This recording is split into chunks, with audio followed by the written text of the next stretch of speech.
Hello, you gorgeous individuals. It's Kav here, and today I'm going to be discussing the basics of diversity on BookTube, the 101 of Diversity 101. Over this week, a few conversations have started to erupt on Book Twitter, and I wanted to make a video dedicated to the issues that were discussed in those conversations. As I'm sure we all know, Twitter is not the place to have nuanced discussions, but I do think that a lot of important points were brought up during those discussions, so that's why I chose to make this video. So let's get started.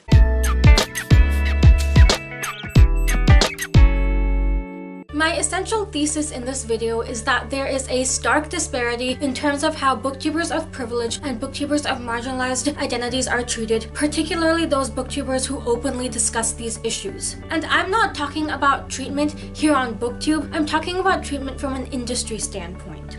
The opportunities provided to booktubers essentially exist in a vacuum where the industry only looks at numbers and doesn't really see the person behind them. So first, I want to clarify that by no means am I saying that those booktubers have not done the work to deserve those opportunities. They completely have. I know that they have put in the work and the effort that it takes to deserve and earn all of their success. I 100% believe that. Secondly, I want to acknowledge that quantifying success is generally how things have been, but time does evolve and people do evolve, and we learn that sometimes how things have always been is not necessarily the right way for things to continue to be. When the industry only looks at numbers and not at the person behind them, they refuse to take into account the context of the situation. When situations are central to racial dynamics, not including booktubers of color is frankly a stupid move. When situations are central to Black racial dynamics, not including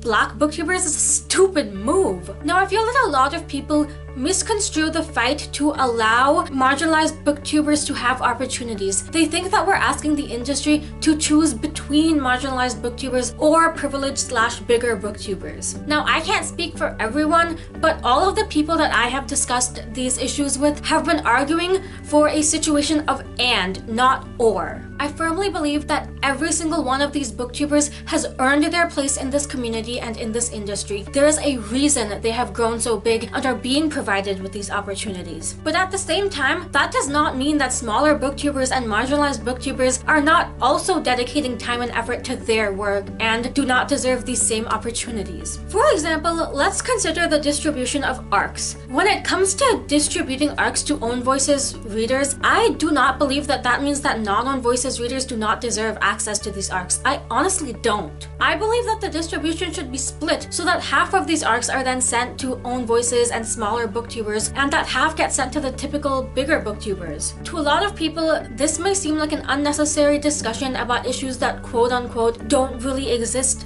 but they do. I am not claiming that marginalized booktubers get no opportunities in the industry because they're marginalized. Last year's BookTube panel was half made up of people of color. I am also not saying that smaller booktubers who are not marginalized don't necessarily face their own challenges with growing their channel. The BookTube community is growing and thriving, and that is beautiful, but that simultaneously does mean that it is harder for newer and smaller booktubers to continue to grow their channels. So these challenges can manifest in a variety of ways. Also, I am using the terms marginalized booktubers and privileged booktubers as though they are opposites, which they often aren't. Most people are not entirely marginalized or entirely privileged, so generally people have some part of their identity that they view as marginalized and some part of their identity that they view as privileged. So these are not polar opposites. For example, inviting a queer white booktuber to an opportunity that should be provided to a booktuber of color is not exactly in tune with the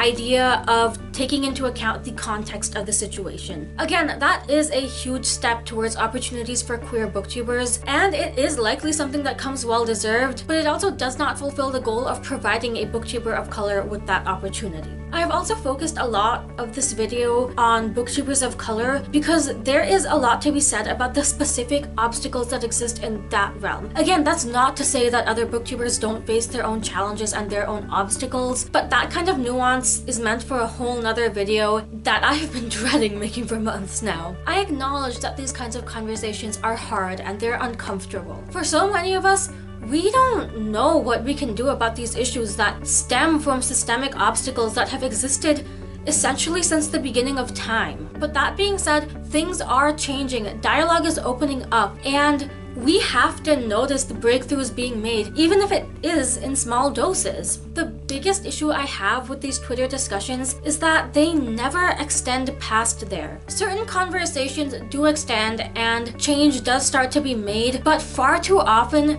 these conversations are chalked up to the latest book Twitter drama, which is so disrespectful to the cause and to the people fighting for the cause. So what can we do to change things? Participate in these conversations, open up dialogue, and don't allow it to shut down. With what power you do have, try to spread these conversations to people who can actually take action against it. And most importantly, support marginalized booktubers and support smaller booktubers, especially those that have the bravery to put themselves out there and have these open discussions. Because no matter how much we talk about how things should change, numbers do matter. So boost our voices when we talk about these issues and support our channels and our voices. Again, these are not comfortable conversations to be happening, and these are not issues that are specifically to the booktube community. As I previously said, these issues stem from systemic obstacles that have existed since the beginning of time, and they currently exist everywhere in every industry and in every community. But I'm not part of all of those communities. I'm part of the booktube community, and the booktube community that I have grown to love and to know is a community that is supportive and that is willing to make these changes and that is willing to fight. So I can't go out there and talk about every industry that has its own share of issues, but I can sit here and talk about the one industry that I truly believe has the ability to do something about it, because I believe that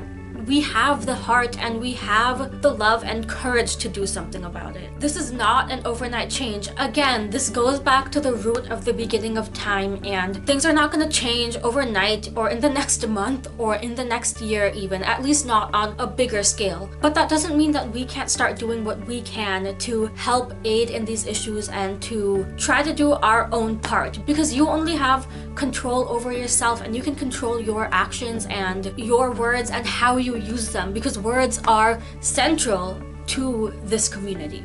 In the description of this video, I have linked you all to a variety of booktubers who identify themselves as coming from marginalized identities, so I highly recommend that you check this list out and you choose to support them. Thank you all so much for watching this video. Again, it's not the easiest content and I understand that, so I appreciate you sitting here and engaging in this dialogue with me. I hope you all did enjoy this video, I guess. I don't know if it's the stereotypical type of video that you do enjoy, but if you did, please give it a like and subscribe because that stuff makes me happy. And please comment down below and share your thoughts on these issues. Are there certain parts of what I said that you disagree with? Because I'd love to chat about that. And I'd also love if you could recommend some of your favorite smaller and or marginalized booktubers, because I'm always looking for recs to expand my subscription feed, and I'm sure other people will be too. And as usual, all of my social media and my Goodreads will be in the description below if you'd like to follow me anywhere else. Thank you all so much for watching. I hope you're having a lovely day or night wherever you are. Please remember that you are beautiful and you deserve the world, and I will see you soon for a brand new video. Goodbye!